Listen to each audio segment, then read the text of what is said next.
بسم الله الرحمن الرحيم والصلاة والسلام على سيدنا محمد وعلى آله وصحبه وسلم.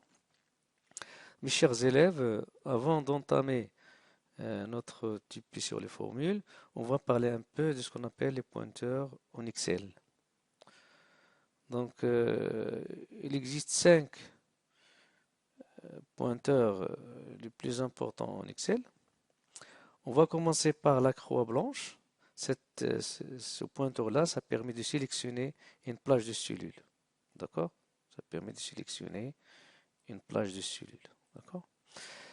Donc, la croix avec deux flèches horizontales, ça permet d'élargir une colonne. Changer la largeur d'une colonne. Donc, le pointeur avec deux flèches verticales, ça permet de changer la hauteur d'une ligne. Le pointeur avec quatre flèches, pardon, ça permet de déplacer le contenu d'une cellule.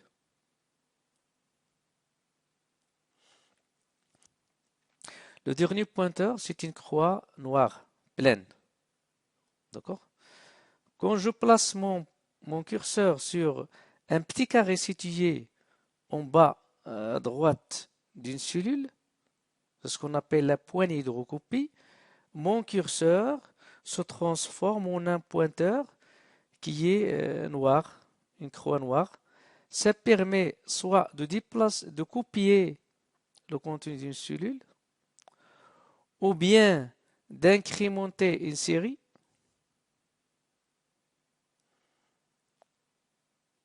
Donc Excel reconnaît la différence entre la première et la deuxième cellule, puis incrémente la série en ajoutant toujours cette différence. Par exemple, ici la différence est 3, donc elle va ajouter à chaque fois 3 à la valeur suivante.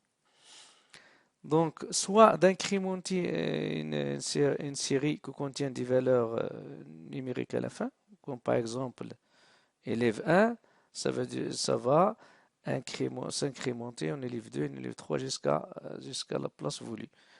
Donc, bon, il y a toujours cette infobulle qui s'affiche en bas. Ça permet soit de copier seulement, tout simplement, ou bien d'incrémenter la série, ou bien de choisir d'autres options que vous pouvez essayer ici. Donc, soit d'incrémenter une série de jours. Donc, Excel reconnaît les jours et les mois. Donc, il permet d'incrémenter ces séries-là facilement. Donc, voilà un peu l'utilisation de ce pointeur-là.